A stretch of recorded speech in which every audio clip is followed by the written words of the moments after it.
Okay, Google, it's time for another training video by Mr. Jaffe. This one we're going to talk about adjustment layers in Photoshop. So I'm going to go to Photoshop and remember, pause, rewind, fast forward as you need to get through this training video. I'll try to make it. Oops, what did I just do? Look at I just did that. Hang on, sorry. Okay. Yeah. Photoshop. And try to make this as quick as I can so I don't lose you, because I don't want to lose you. All right, I'm gonna go up here to File, Open, get a picture. A picture has to be a picture for that we've taken in-house. Can't be something off the internet. It's got to be a picture from room 31 or from your photo booth. Okay, and I'm going with this one. Okay, the name of this assignment is AdjustFL because we're going to use the adjustment layers.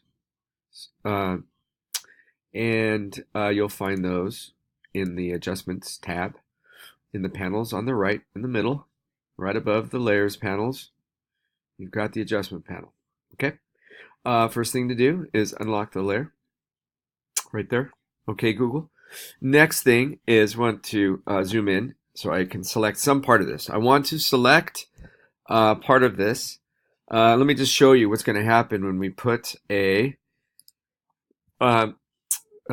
adjustment on it. In this case, I'm selecting hue and saturation. One of my favorite adjustments because I could do this to it. Boom! I love this one. I could also change the color. I can make my skin blue, or I can make my skin green. Right? So I really like this. Okay, I like this. But you might not want this adjustment to take or to apply to the whole thing. If you notice, so down here on my mask thumbnail, that is all white. So there's none of this adjustment being masked out. What I want to do is actually mask me out so that I'm not the hue and saturation settings aren't affecting me. Now, of course, I could paint black. So I got the black right there. I could click on my brush and I can start with the brush tool. If I wanted to, like Mask FL, I could start, coloring black and, fixing it so that it's a mask over my body.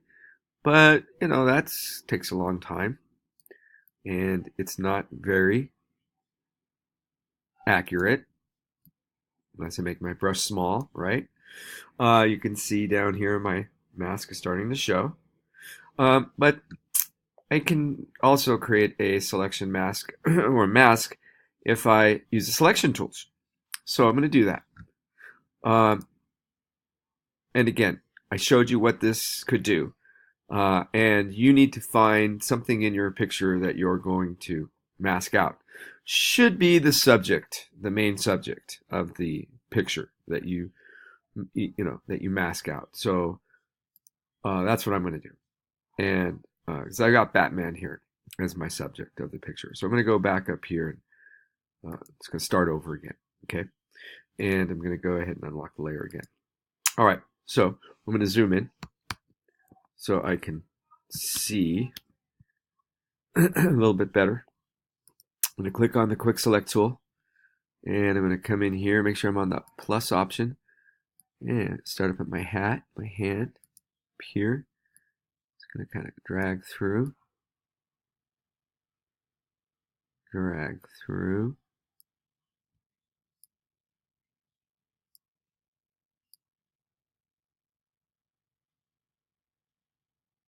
Oops, overdid it on the fingers. That's a hard one to do because those fingers are tiny. Okay, get in here, get in there. This is a tougher one. I'm going to use the minus option now and I try to clean some of this up.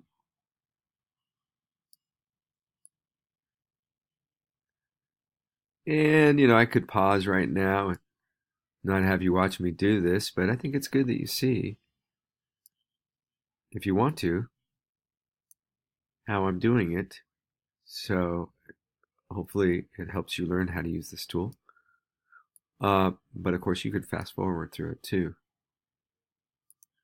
And let me get that guy back. So I've switched to the plus, and I'm working off my body now. Back to there. I got that. Nice. And let me try this again. All right. You might have an easier time. Your selection might be easier. Just depends on how much contrast is around your body and the background. If there's a lot of contrast, then it's selects quick. Quick select tool works really good. If there is not a lot of contrast, if there's a lot of similar colors in the background, then you got to work a little bit with the selection tool so it figures out what you want and what you don't want. It'll remember what you didn't want.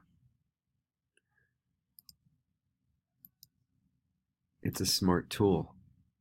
That's why it's called the quick select tool, because it's smart. That made no sense, huh? That's what keeps me going. Stupid jokes like that. Let's see. Still trying to get this out. And I'm going to stop there. Good enough. Don't have all my fingers, but I'm going to show you what I'm going to do with that in a little bit. All right.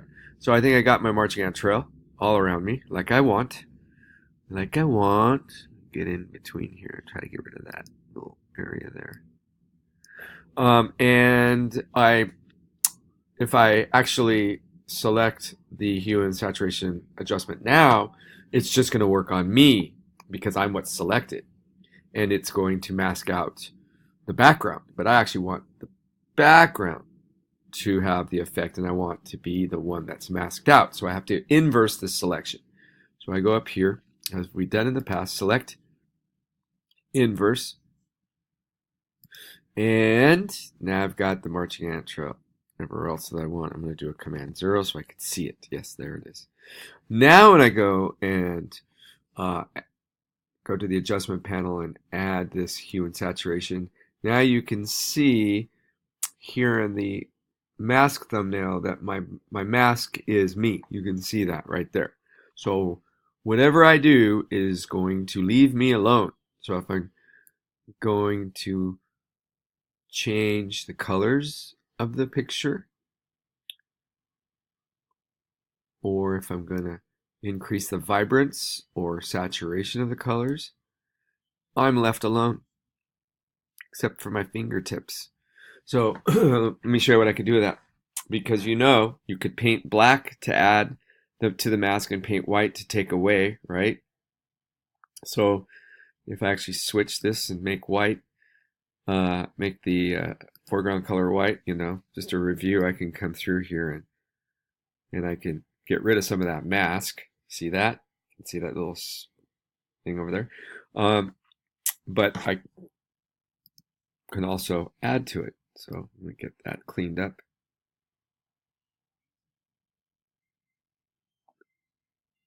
And this is just for little changes. Selection tool is going to work better for big selections. But if it's just little stuff, you just use the brush, right? So I'm going to zoom into my hand. So I'm going to go to the zoom tool. I'm going to click on my hand. And I'm also going to use the hands tool to move that, which is also the space bar. Okay. And I want to paint some black on those fingers of mine so that I can add them to the mask. And I'm going to have to make the diameter of the brush small enough, so that's the left bracket key there. Yeah, it's going to get up here. Now you got to remember this brush, it's not the selection tool, so you actually got to paint everywhere that you want to add black to. Right? See how I'm doing it there? It's okay if I go over a little bit. Get some of that red out of there. Right? And then if I use the space bar, I can make some more corrections to the mask as I'm zoomed in. So you can see, this is pretty cool.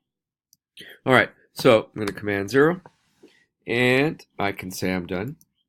I just wanted you to see the cool stuff you could do with the saturation tool, or hue and saturation tool, adjustment layer. And again, there's masks, and now these masks, I hope, are starting to make sense to you now that we're using them a little bit. And I'm ready to get this exported here or saved. So I'm going to go to image size, always image size. I'm going to change from inches to pixels. Make sure it says pixels here, and I'm going to set the width of this to 750 because it's landscape. If it was portrait, then I would set this height to 750, not the width. But this is landscape. All right, I'm going to do a Command 1, just so you can see the actual size. Command 0, zoom in. It's a little pixelated. That's okay because Command 1 shows you the actual size on web starts. I'm going to go File, Save As. We're going to call this, first of all, we're going to change the where to documents. We're going to call this AdjustFL and keep it as a Photoshop document. Click Save in case you want to go back and play around with this again. And then I'm going to go File, Save As, and I'm going to change it to a JPEG and click Save and click OK. And now I'm going to have an AdjustFL.jpg to put on my photo page. Okay? And that completes this assignment. Thank you.